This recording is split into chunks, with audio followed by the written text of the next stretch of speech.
नमस्कार, स्वागत है आपका आपके अपने channel your guide TV news में। आप देख रहे हैं न्यूज टॉप 10। आपके साथ मैं हूं अमनजोत, पेश कर रही हूं देश विदेश की 10 बड़ी खबरें। तो चलिए रुक करते हैं आज की ताजा खबरों की ओर।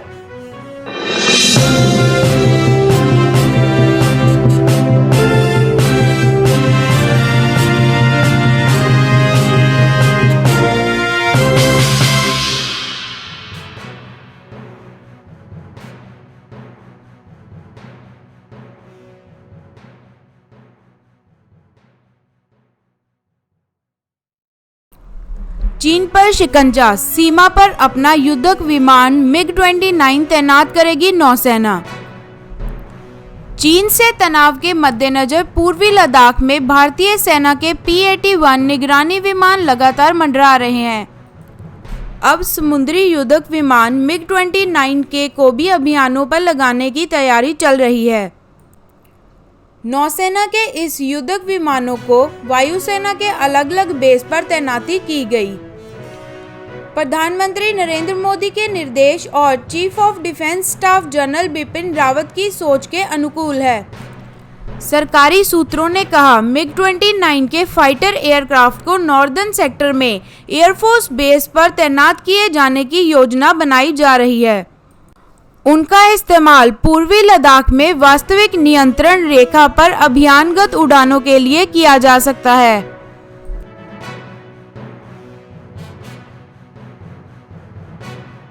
बजाज फाइनेंस में चेयरमैन पद छोड़ेंगे राहुल बजाज, 6% लुढ़का कंपनी का शेयर। बजाज फाइनेंस के चेयरमैन राहुल बजाज इस महीने के अंत में अपना पद छोड़ देंगे। वह non executive non independent director के तौर पर कंपनी से जुड़े रहेंगे। BSE पर कंपनी का शेयर 6.43% की गिरावट के साथ 3,220 रुपये तक पहुंच गया है। जून तिमाही में 19.40% गिरा कंपनी का मुनाफा।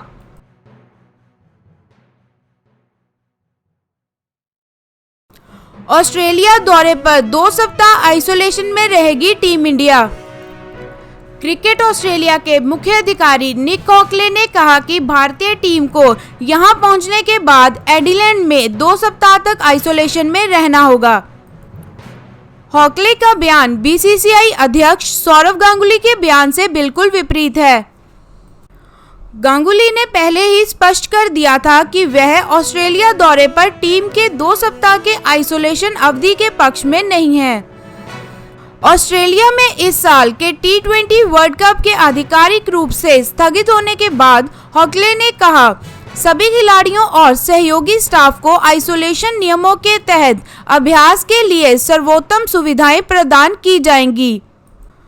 उन्होंने कहा, खिलाड़ियों को होटल या मैदान की सुविधा या मैदान के करीब स्थित होटल में रुकने पर यह सुनिश्चित किया जाएगा कि संक्रमण का खतरा कम से कम रहे।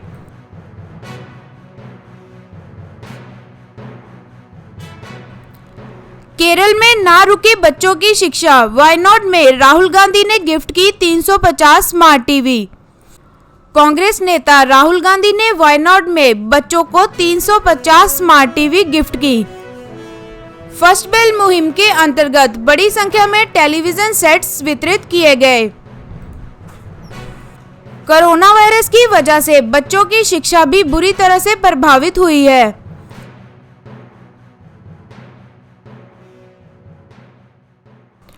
दिल्ली सरकार ने दी घर घर राशन योजना को मंजूरी, लोगों के घरों तक पहुंचाया जाएगा राशन। दिल्ली सरकार ने मुख्यमंत्री घर घर राशन योजना को मंजूरी दी है। मुख्यमंत्री अरविंद केजरीवाल ने बताया कि गरीब लोगों को राशन की दुकान पर नहीं आना पड़ेगा और राशन घरों तक पहुंचाया जाएगा। मुख्यमंत्री ने यह भी कहा कि जो लोग दुकान से राशन लेना चाहते हैं वो दुकान से ले सकेंगे और होम डिलीवरी के तहत गेहूं की जगह आटा दिया जाएगा।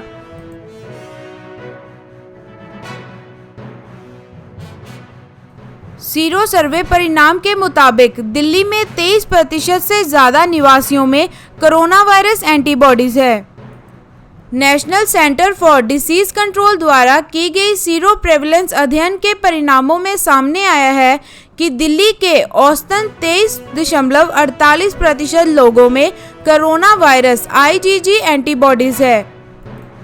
अध्ययन के मुताबिक दिल्ली में बड़ी संख्या में कोरोना से पीड़ित कम लक्षण वाले मरीज हैं।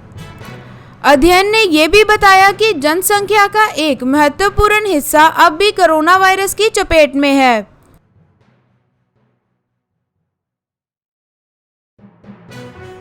कोरोना वायरस महामारी के चलते इस साल रद्द की गई अमरनाथ यात्रा। कोरोना वायरस महामारी के बढ़ते प्रकोप के कारण जम्मू कश्मीर में होने वाली अमरनाथ यात्रा को इस वर्ष रद्द कर दिया गया है। श्री अमरनाथ श्राइन बोर्ड की मंगलवार को हुई बैठक में यह फैसला लिया गया है। वहीं इससे पहले सुप्रीम कोर्ट ने अमरनाथ यात्रा पर रोक लगाने की मांग वाली याचिका पर दखल देने से इनकार कर दिया था।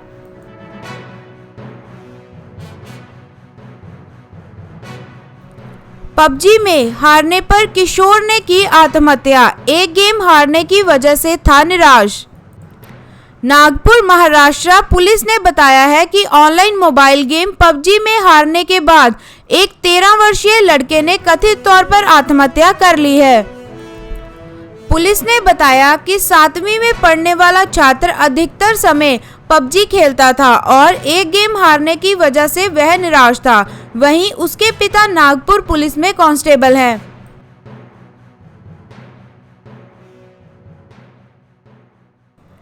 चीन के खिलाफ अमेरिका में कानूनी संशोधन पास।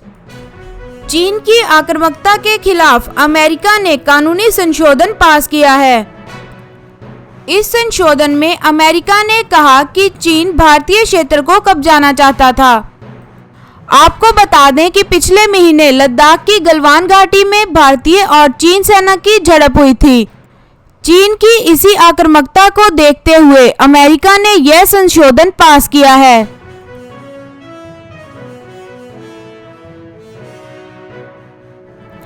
आ रही है ऑक्सफोर्ड की कोरोना वैक्सीन, जाने क्या होगा नाम, कितने में मिलेगी।